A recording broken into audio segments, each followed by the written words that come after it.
Good morning, Namaskar. My name is Raj Alampur. As you know, I am motivational speaker and human counselor. First of all, I would like to pay my beautiful thanks to all viewer. आप positivity को फैला रहे हैं, society में एक अच्छी चीज़ को आप शेयर कर रहे हैं, आपका बहुत बहुत धन्यवाद प्रकट करता हूँ। आई रिकमेंड यू ऑल कि आप वीडियोज जो हमारी वॉच कर रही है 100 बातें काम की सीरीज के थ्रू आप देख रहे हैं, तो आप दूसरी वीडियोज का भी आनंद लीजिए।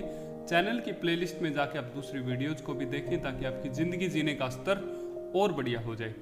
आज की इस वीडियो में आप सभी का मैं स्वागत करता हूं और इस वीडियो का टॉपिक है भीड़ कैसे एक इंसान की पहचान छीन लेती है। कुछ लोग जिंदगी में भीड़ का हिस्सा बन के रह जाते हैं और कुछ लोग जिंदगी में भीड़ का कारण भी बनते हैं। कैसे एक इंसान यदि खुद का दिमाग इस्तेमाल करे तो वो जिंदगी में आगे बढ़ सकता है, लेकिन जैसे वो आंख बंद करके दूसरों को फॉलो करता है तो जाने अनजाने में उसे खुद भी नहीं पता कि ऐसा वो क्यों कर रहा है और जाने अनजाने में जीवन में वो कामयाब भी नहीं हो पाता है। तो आइए इसे एक स्टोरी के माध्यम से, एक साइकोलॉजी के एक एक्सपेरिमेंट के माध्यम से हम इसे ठीक से समझते हैं। ये एक्सपेरिमेंट किया गया था 4 बंदरों पे। 4 बंदरों को ठंड में एक पिंजरे में बंद कर दिया जाता है और ऊपर केले का 1 दर्जन केले लटका दिए जाते हैं। एक बंदर जो है वो थोड़ा सा अलग स्टाइल का होता है, उसने जंप लगाया और जैसे जंप लगाया तो एक इंसान ने उसके ऊपर पानी फेंक दिया और वो गीला हो गया और तुरंत नीचे आ गया। थोड़ा थोड़ा पानी की बूंदें वो तीसरे जो बाकी 3 बंदर थे उन पे भी गिर गई। तीनों बंदरों को थोड़ी सी दिमाग में बात आई, कहीं जंप लगाने या केले लेने से पानी तो नहीं फेंका जा रहा। दूसरे बंदर ने भी कुछ ऐसा ही किया, उसने थोड़ी सी वेट करके ऊपर जंप लगाया तो एकदम से पानी फिर फेंक दिया गया और देखते ही देखते जो बंदर नीचे वाले थोड़े कम भीगे थे सारे के सारे खूब सारे भीग गए थे। अब तीसरे बंदर ने जैसी ये कोशिश की तो बाकी बंदरों ने पकड़ के उसे पीट दिया और चौथे बंदर ने भी जब ऐसी कोशिश की तो बाकी बंदरों ने पकड़ के उसे फिर से पीट दिया। कहने का अर्थ कि उनको समझ में आ गया था कि जैसे हम जंप लगाते हैं तुरंत हमारे साथ एक होता है कि ये हमें गीला कर देंगे। तो जिस इंसान की ड्यूटी लगी थी पानी फेंकने की, अब उसकी छुट्टी कर दी गई और इस एक्सपेरिमेंट की नेक्स्ट स्टेज पे वो साइकोलॉजिस्ट पहुंचा तो उसने कहा कि एक बंदर को यहाँ से बाहर निकाल दिया जाए। अंदर 3 गीले बंदर थे, बिल्कुल ठंड थी, किसी ने कोई हिम्मत नहीं की केले की तरफ जंप करने की, लेकिन एक सूखा बंदर अंदर लाया गया। जैसे ही आया तो उसने देखा ऊपर केले हैं, तुरंत जंप लगाया।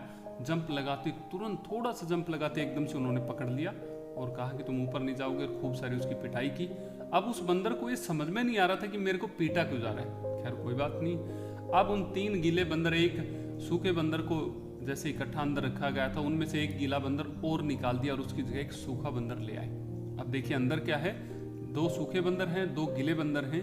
अब जैसे कि आप जानते ही हैं कि दूसरा जो अभी नया बंदर आया था उसने आती फिर से केले की तरफ उसने कोशिश की जंप लगाने की और केला खाने की कोशिश की, तो बाकी 2 बंदर जो गीले थे उन्होंने उसे पकड़ा और पीट दिया और एक बंदर ऐसा जो गीला नहीं था लेकिन उन सब की भावनाएं और उन सबको देखते हुए उसने पीटना शुरू कर दिया।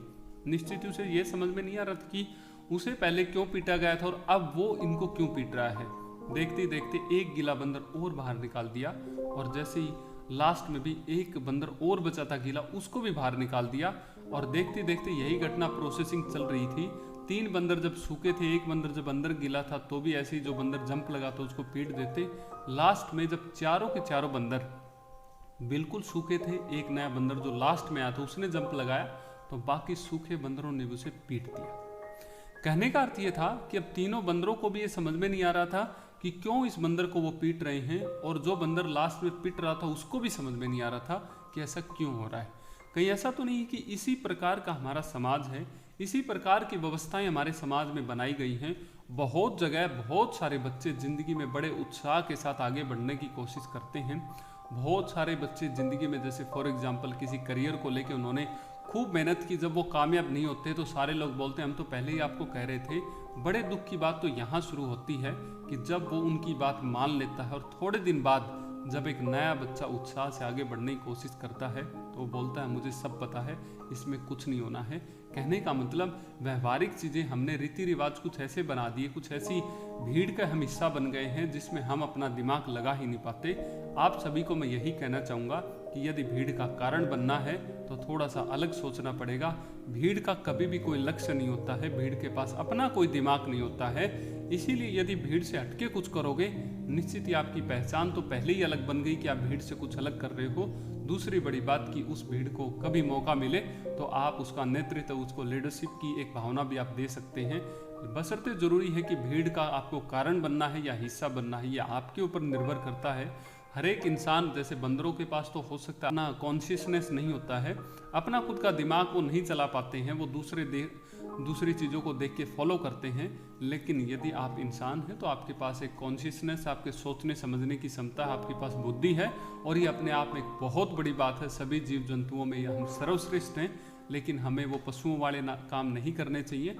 थोड़ा सा विचार करें, थोड़ा सा भीड़ का हिस्सा बनने की बजाय कारण बनने की तरफ बढ़ेंगे, थोड़ा हौसला भी बनेगा, दूसरे लोगों को प्रेरणा भी मिलेगी और आप जीवन में सफल भी हो पाएंगे।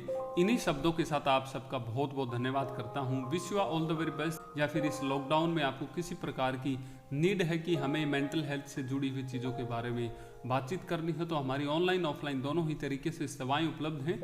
आप सबका दिल की गहराइयों से बहुत बहुत धन्यवाद प्रकट करता हूँ। Thank you so much.